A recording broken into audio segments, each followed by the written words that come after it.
Сүүлийн жилүүдэд Улаанбаатар хотоос гадна хүн амын нэгтршил ихтэй аймгийн төвүүдэд агаарын бохирдол ихсэж байгаа. За тэгвэл Архангай аймгийн Цэцэрлэг хотод их голомтын элч компани усан халаалтын уурын зуухнаас татгалзаж эрчим хүчний хэмнэлттэй сэргээгдэх эрчим хүчний их үйсүүрээр сольж шинжиллээ. Ингэснээр агаарын бохирдол, хог хаягдал буурах, ажлын байрны орчин сайжрах зэрэг эерэг өөрчлөлт гарах боломж бүрдсэн байна.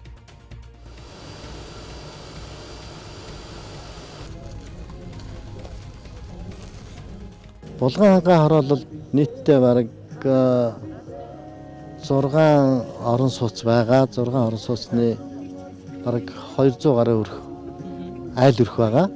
За мөн 17 одоо алуун газар байгаа. Эдгээрийг дулаан эрчим хүчээр хангахад бол ер нь жилдээ нэг 2800 тонн нүүрс шатааж дулаан эрчим хүч гаргадаг.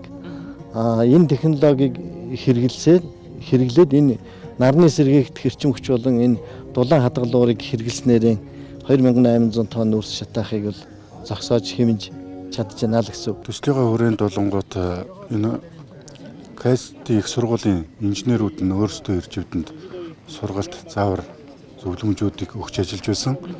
Тэгэд манай инженер техникийн ажилчид энэ төхөөрөмжөд цаашд нь хэрэглээд аваа явах бүрэн боломжтой. Бүх сургалтанд хамрагдаад төхөөрөмжтэйгээ танилцаад явсан гэж ойлгож байна. Архангай аймгийн Эрдэнэ булган сумын Булган хангаа хорооллын усаалалтын уурын зуухыг их голомтын элч компани Монголд анхудаа дулааны шугам хоолойн сэргээгдэх эрчим хүчээр сольж шинжиллээ. За тухайлбал Булган хангаа хорооллыг дулаан эрчим хүчээр хангахад жилд 2800 тонн нүүрс шатаадаг байжээ. За ингэснээр агаарын бохирдлыг нэмэгдүүлэх, хог хаягдал их гарах, за мөн ажилчдын эрүүл мэндэд сөргөөр нөлөөлдөг байсан байна. Иймд сэргээгдэх эрчим хүчний их усүрд шилжснээр төвийн системээс цахилгаан эрчим хүч авахгүйгээр 4 мегаваттын цахилгаан их усүр хэмнэ гэж тус компани удирдлагууд онцолж байлаа. Түүхийн нүүрсээр одоо Архангай аймаг одоо халаалтаа хийж байгаа 11 том зуух явж байна. 110 жижиг зуух явж байна. Тэгээ эхний одоо 11 зуухын нэг зуух дээр энэ дуршилтын ажил хийж байгаа нь бол маш одоо оновчтой шинэ дэвшилтийн техник технологи байна. Одоо утаа гарахгүй байна гэдэг нь агаарын бохирдол, хөрсний бохирдол, хүн амын одоо ай тухтай, тав тухтай байх нөхцөл энэ орчинд бүрдэж байна гэж ойлгож байгаа. 액체를 사용하게 되는데요.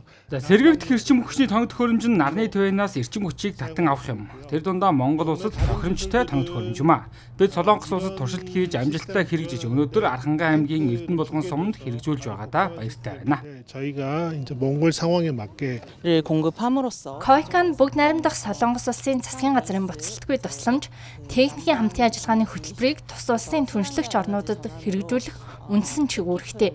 Энэ төслийн хувьд 300 сая вооны санхүүжилттэй хэрэгжиж байгаа. Архангай аймгийн нутагт дэвсгэрт хэрэгжих тус төсөл нь байгальд ээлтэй. Иргэд олон аж ахуйн нэгжид үрдэн авчирна гэж найдаж байна.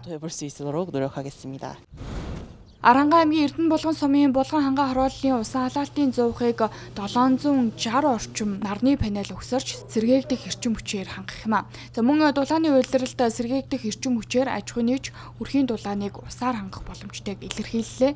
Их голомтын элч компани Архангай аймгийн Цэцэрлэг хотын 11 усан халаалтын уурын зуухны үйл ажиллагааг хариуцдаг байна. За тиймээс цаашид үе шаттайгаар усан халаалтын уурын зуухыг сэргээгдэх эрчим хүчний их усүрд шилжүүлнэ гэдгийг илэрхийлж байлаа.